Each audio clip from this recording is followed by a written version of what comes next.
Le livre de tous les possibles. Chapitre 32. Révélation. Le scribe témoigne. Qui sont Pierre, Jean et Philippe? Ils sont les archétypes premiers et ultimes. Ils sont en quelque sorte les piliers du royaume. Ils accompagnent le Fils de l'homme et font partie intégrante de l'histoire, du jeu, du cycle, de l'histoire que tente d'écrire par l'alphabet du diable le grand dragon et ses troupes, et celle que nous, le Père, le Fils et le Saint-Esprit, par le ventre docilisé et l'âme apaisée d'Isis, étant ceux que le Père a présentés à son Fils et flamme préférée, Lucifer, Lucifer alors encore mandaté pour la gestion de votre royaume, de votre planète Terre, de ses dimensions, de ses temps, de ses cycles, de ses jours éternels et de ses nuits parcellaires. Lorsqu'Isis rêve l'univers qu'elle est chargée par le Père de créer, selon son total libre arbitre, et que cet univers vivant sans créature se déploie devant elle, sa flamme jumelle, le Fils de l'homme, que vous affublez de 1000 noms, dont celui de Yeshua, qui est celui qu'il vous demande d'adopter à nouveau pour les temps présents, les temps derniers. Lorsque cet univers spécifique se déploie, le Fils de l'homme qui est le Père et le Saint-Esprit crée en tout premier lieu les crânes de cristal, disque dur de toutes les humanités créées et à venir confondues. Tous les possibles, ainsi que leur temps et temporalité particulière, leur propre cycle, leur propre systole et diastole, leur propre respiration au sein du grand cycle. Au fond, les crânes de cristal existaient avant que l'existence ne soit. Les crânes existaient sous une autre forme, une non-forme pour être exact. Les crânes de cristal contiennent ainsi l'avant-univers, le présent permanence de l'univers, ainsi que l'après-univers. C'est là la puissance du Père que d'avoir pu inscrire pour l'éternité toutes les informations qu'il est dans le néant lui-même.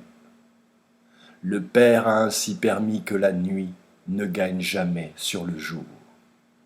En contrepartie de la victoire assurée des forces lumineuses, partout et tout le temps, là où il y a comme là où il n'y a pas, la nuit vient équilibrer le jour dans une danse respectueuse, digne, reconnaissante de la nécessaire polarité des existences, ici comme partout, mais au-delà le processus de la vie, son histoire, celle de Dieu le Père n'étant pas encore le Fils qui dut s'extraire lui-même du néant, ce qui lui a dicté sagesse et précaution.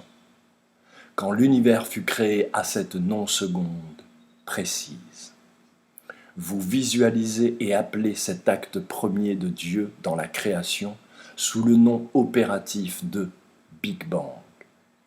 Ainsi celui qui est se crée lui-même. Ensuite, le Père crée l'arche d'alliance, qui n'est pas une arme, qui n'a aucune autre forme que l'amour, que le Père porte aux créatures créées, et l'amour qu'il espère recevoir en retour, laissant à chacun et chacune l'usufruit total de ses paroles et de ses actes. Par la libre et permanente pratique dans le cœur conscient et l'esprit individuel des créatures du libre arbitre. Voilà l'arche d'alliance. C'est l'arche par laquelle passe toute créature créée, le pacte tacite que le Fils et la fille de chair acceptent en vue de l'individualisation et de l'évolution libre de chaque fils et chaque fille de la lumière, vise de fait en naissant. Celui qui rompt l'arche d'alliance, ce lien d'entre le Fils, la fille et le Père, celui-là et celle-là acceptent les injonctions de la mort, pactisent avec la faux et finissent au service du grand dragon, qu'ils et qu'elles en soient conscients et conscientes, ou point. Dieu, comme le dit et l'écrit votre plus grand poète François Villon, accepte le péché.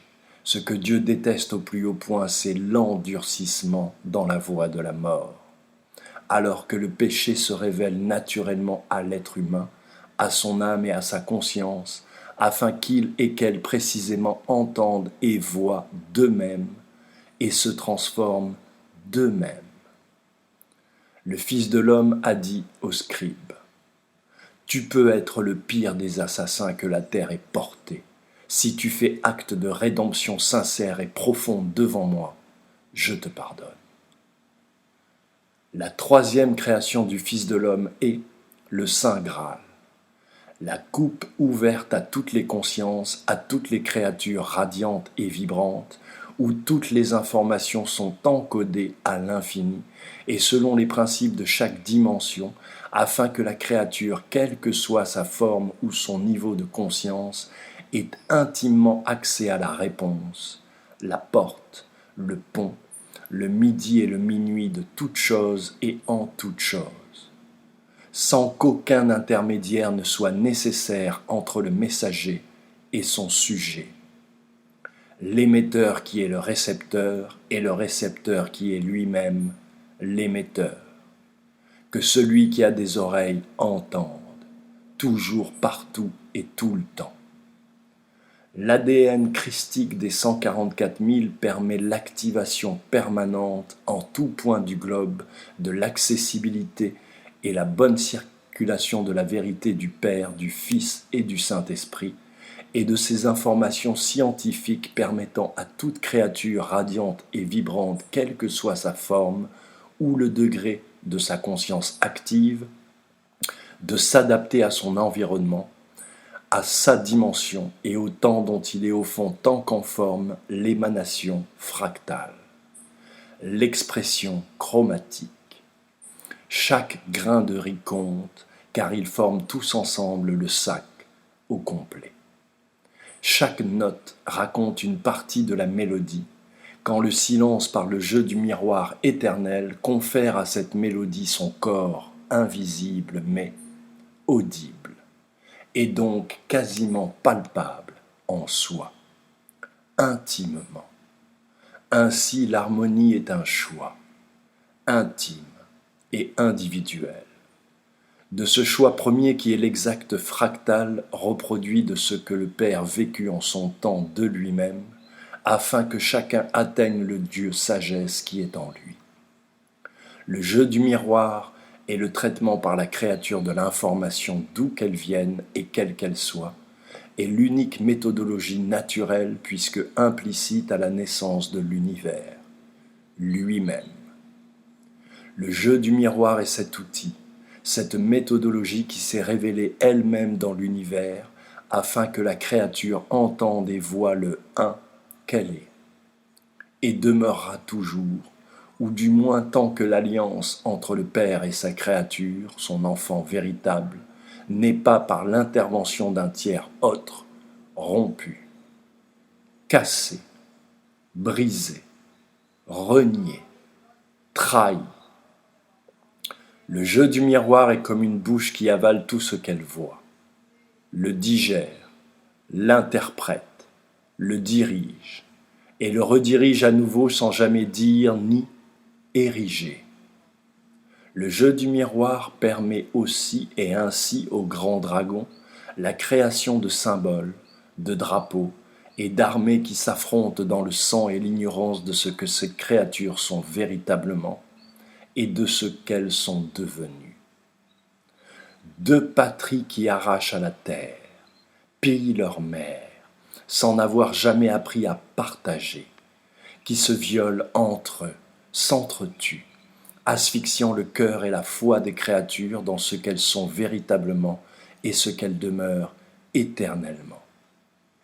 L'inceste, la pédophilie, le sacrificiel ainsi s'installe dans l'intime, dans l'ombre de chaque créature, dans sa nuit, et là, trouvant un nid accueillant et chaud, consentante car ignorante que ce qu'elles nourrissent dans l'intime, quoi qu'il arrive, grandit. sans limite et de lui-même, bien sûr, et selon les mêmes lois éternelles qui régissent toute forme d'expression de la vie dans tous les univers, dans tous les temps et dans toutes leurs dimensions implicites et ultimes.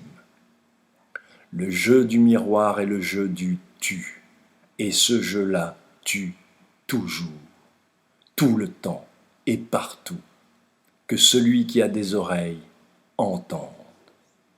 Une fois que le Saint Graal est sanctifié dans la chair de l'Esprit Saint, qui constitue ses enfants, est devenu lui-même réel, celui qui est le Père, qui est le Fils et le Saint-Esprit libère le bâton de Moïse, la forme et ou les formes que la connaissance devra incarner pour, dans un univers spécifique, être accessible à toutes les créatures qui s'y trouvent. La numérologie et l'alphabet viennent de Dieu, originellement. Les origines conscientes s'incarnent d'elles-mêmes dans des formes que Yeshua organise et adapte à chaque univers. Le bâton de Moïse fut en Atlantide. Le bâton de Moïse fut dans le pays de Kémet, l'Égypte. Le bâton de Moïse est revenu ici et maintenant. Le bâton de Moïse fut chez les Esséniens, chez Mani, chez Zoroastre, chez Jésus, chez Mahomet, chez Krishna, chez Bouddha, et dans bien d'autres écoles de spiritualité et ou ésotérique. Le sceptre de Moïse, l'index du serpent, a lui investi à son tour toutes les religions et spiritualités humaines via celle qui se prétend la première, autant qu'elle se prétend l'intermédiaire unique entre le Père, ses filles et ses fils. Le bâton de Moïse, le bâton de Dieu, n'est pas le sceptre de Moïse.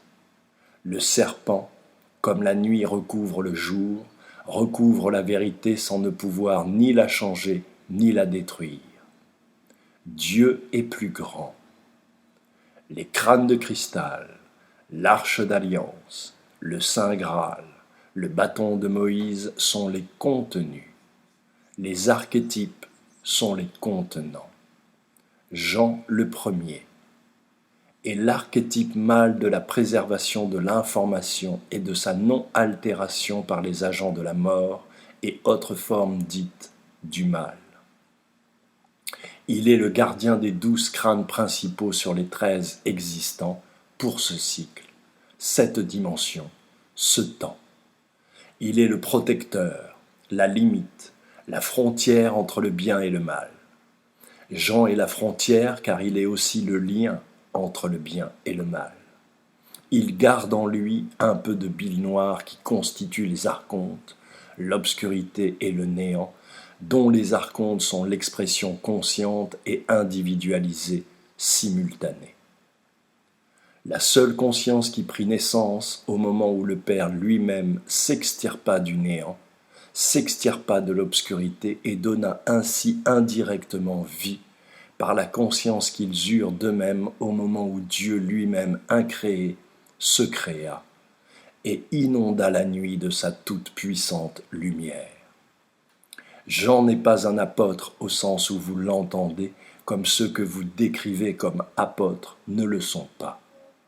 Ce que vous croyez, ce que l'on vous a dit et prêché et que vous acceptez et acceptez encore et encore et encore, n'existe pas. Les archétypes sont les premiers, les garants, les gardiens, mais ils ne sont point que cela. Jean est le crâne de cristal. Pierre le second. Pierre est la clé incarnée des portes du paradis. Il est l'incertitude et l'autonomie incarnée. Il est le silence et le bourdonnement du langage des mots et de leur sens et essence qui s'énoncent sans mots. Il est l'onde et son néant. Il est la lumière originelle incarnée en termes de pureté de l'information. Pierre est l'arche d'alliance, le témoin invisible et invincible des vœux prononcés et des vœux trahis, des vœux originels et des vœux maudits, des vœux qui volent, voilent, ne sont que vices ou vasques sanguines. Pierre est l'encre, l'héritage, le bastingage, le gilet, qui ne sauve de rien ni de personne puisque chacun est déjà sauvé. Toi, mon fils, et toi, ma fille, toi qui es moi, toi qui crois être toi, le jeu du miroir est constant et agit même chez les dieux. Pierre est ainsi la pierre angulaire énergétique, Gizeh. Le scribe témoigne de ce que nous avons vu et vécu et dont nous devons porter témoignage en vérité à toutes les créatures de l'univers visible et invisible. Isis ne sait pas qui elle est. Isis n'accepte pas d'être la source, la mère de toutes les créatures et entités, celle que les forces de la lumière et les forces de l'ombre louent et invoquent à l'unisson. Il y a plus de formes dans les nuages, il n'y a plus de formes dans les nuages. Éperdu, Isis s'est perdue. 24 heures, chaque 24 heures comme un cycle renouvelé. Chaque jour et chaque nuit pendant 26 000 ans. Les nuages sont comme des moutons chimiques, sans âme, ni vie, ni forme, ni poésie. On dirait que les entités elles-mêmes tentent de s'extirper du ciel, de la terre, de l'univers lui-même. La rémission n'est pas si loin. Et si? Laissez la lumière vous pénétrer. La lumière de la connaissance réduit toute chose en cendres. Le doute est la mort.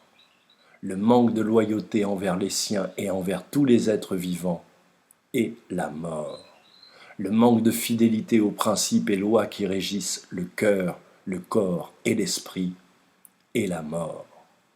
Le manque de sincérité en toute chose et vis-à-vis de soi qui est l'autre, quand l'autre n'est plus qu'une émanation du couple source, son reflet incarné et vivant démultiplié, ce manque de sincérité-là est la mort. Philippe le troisième. Philippe est le scribe. Le scribe voit et il sait. Il est l'intégrité sans faille. L'homme tel que rêvé par le Fils de l'homme est spirituellement reproduit par Isis sous le patronyme d'Horus. Philippe est la connaissance, la jeunesse éternelle et l'immortalité réelle et active dans chaque incarnation et par tous les êtres naissant sous le ciel d'Isis. Philippe est le marcheur, le voyageur, celui qui incarne l'homme second, d'après le premier-né. Il est le cœur ferme, l'œil sûr, la main ouverte, l'âme généreuse, reflet de la nature compassionnelle du Fils de l'homme, son Père. Philippe est la voix. Il est celui qui rappelle au Fils de l'homme et à Isis eux-mêmes les vœux du Père éternel, ses ordres, ses vœux, ses commandements, sa loi, sa préséance en toutes choses. Ce rôle fort ingrat, ce chemin de croix, comme pour Jean et Pierre, fait de la vie terrestre des archétypes une guerre ouverte contre le grand dragon lui-même, qui sait qui ils sont et dans quelle partie du monde ils viendront avant même leur naissance. Le grand dragon tente ainsi et toujours de les retrouver afin de les vaincre alors qu'ils sont encore des enfants.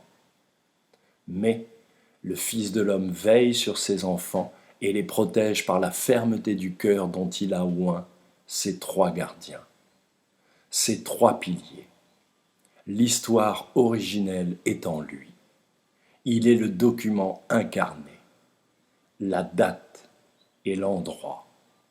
Philippe est l'incarnation et la représentation du roi terrestre qui décode les messages de l'invisible et de toutes les entités existantes, tout en représentant, appliquant et expliquant la loi naturelle du Père éternel au Fils de l'homme lui-même.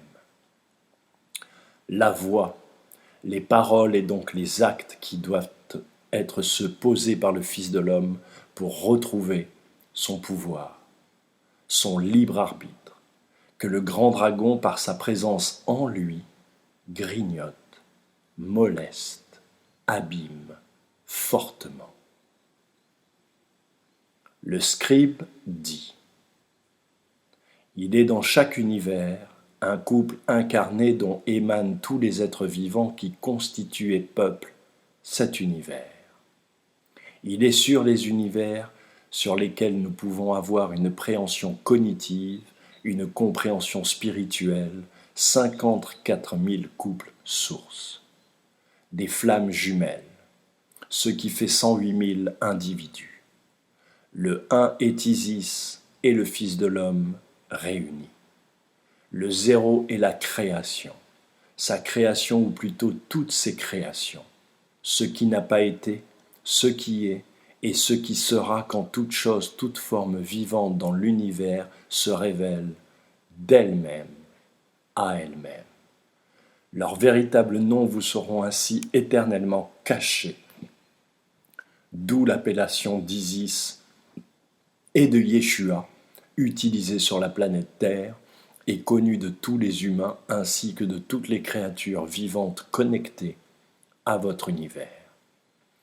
Quelles qu'en soient les méthodes employées et les buts partisans et ou plus ouverts visés, Isis crée l'univers parfait. C'est ce qu'elle rêve et ce qu'elle croit. Et il faut que cela soit ainsi. Le Fils de l'homme, le premier-né, la flamme jumelle d'Isis, l'accompagne et à son tour et crée les créatures et toutes les formes vivantes. Les éléments visibles et invisibles qui constituent notre univers sont, eux, reliés à Isis. Les créatures sont reliées au Père par le Fils de l'homme qui incarne la parole du Père. Dieu ne parle à personne. Seuls ses envoyés, couples sources, archétypes, prophètes et savants inspirés car intègres, parlent en son nom. Respectez les envoyés du Père et apprenez de lui. Pour survivre aux forces de l'ombre qui gèrent vos gouvernements, vos religions et vos institutions dites légales, mais dont la structure réelle méconnue des peuples paresseux, aveugles et sourds, fait que le consentement de chacun et chacune à tous les crimes de sang, tous les sacrifices souterrains et visibles que constitue le temple esclavagiste légalisé partout sur la terre, tel que vous l'approuvez chaque jour en vous levant pour assurer au grand dragon sa pitance quotidienne. Une pitance monétaire et énergétique, sans autre porte de sortie que la vérité acceptée par ton propre cœur sur le fait qu'une guerre est un sacrifice humain à ciel ouvert et acceptée par tout un chacun et chacune comme une nécessité pour survivre, donc nécessaire à la lâcheté humaine, qui porte ainsi et fait porter à chaque âme le poids du sang, le poids des siècles et la dénonciation involontaire ou volontaire d'Isis et du Fils de l'homme, dont les forces de l'ombre connaissent la réalité, l'incarnation, et qu'ils cherchent assidûment chaque jour, et ce, depuis le début de ce monde. Non pas pour les tuer ou les détruire, mais pour les utiliser après les avoir brisés par le traumatisme, la magie noire, le viol et tout ce que les humains ont subi depuis l'arrivée du grand dragon sur la terre. Le Fils de l'homme l'a ainsi et aussi subi. Isis a été protégée. C'est le rôle du Fils de l'homme qui incarne le Père que de protéger par son esprit, son cœur et son corps, la source de toute vie. Ceci doit être connu et compris de toutes les créatures vivantes dans les univers visibles et invisibles, et bien au-delà. Le livre de tous les possibles 2, chapitre 33. Épilogue. La cour du roi Horus se trouve ici et maintenant en Guadeloupe. Tous et toutes quasiment centralisés au sein d'un seul et même village. Cette cour va mettre en place, sans même s'en rendre compte, la pensée tout imprégnée de la science innée du pays de Kemet, dont ils ont été les dirigeants avisés pendant quelques siècles. À l'époque précisément de l'invasion du pays de Kemet par les agents du Grand Dragon dans l'histoire de la conquête du royaume du Fils de l'Homme et de ses enfants légitimes, et qui va littéralement laver le monde. Que ces enfants sachent, les fils et les filles du Fils de l'Homme ne meurent pas.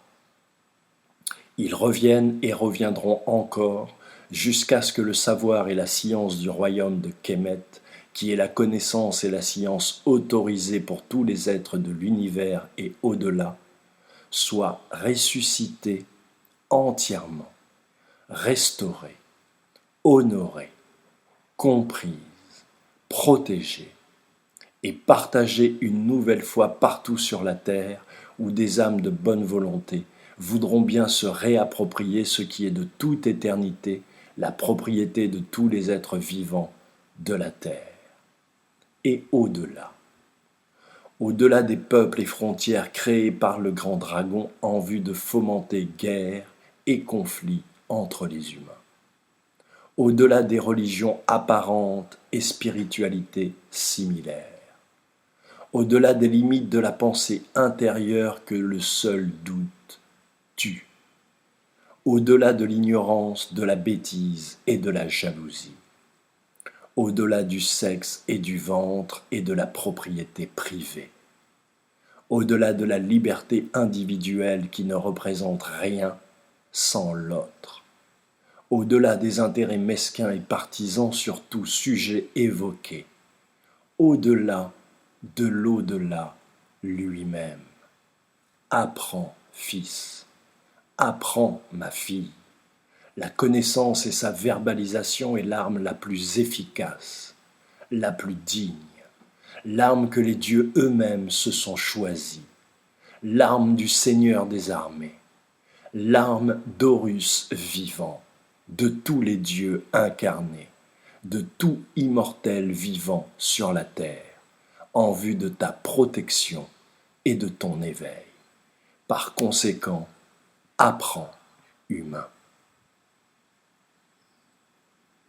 La fin du combat ne peut être livrée ici, puisque tu es concerné, puisque tu dois conserver ton libre arbitre, puisque la spontanéité et l'instantanéité sont les armes douces de l'éveil fulgurant des élus, puisque tu dois découvrir toi-même où tes pas nous mèneront tous et toutes, puisque tu dois te découvrir toi-même. Qui es-tu originellement? Puisque ce texte est une clé magique et musicale qui libère en celui et en celle qui le lit ses mémoires et son œil, sa lumière et leur énergie, l'âme et son divin savoir. Il te sera ainsi aisé de comprendre que cet ouvrage étrange ne saurait ici et maintenant n'avoir ni fin, ni aucune véritable conclusion.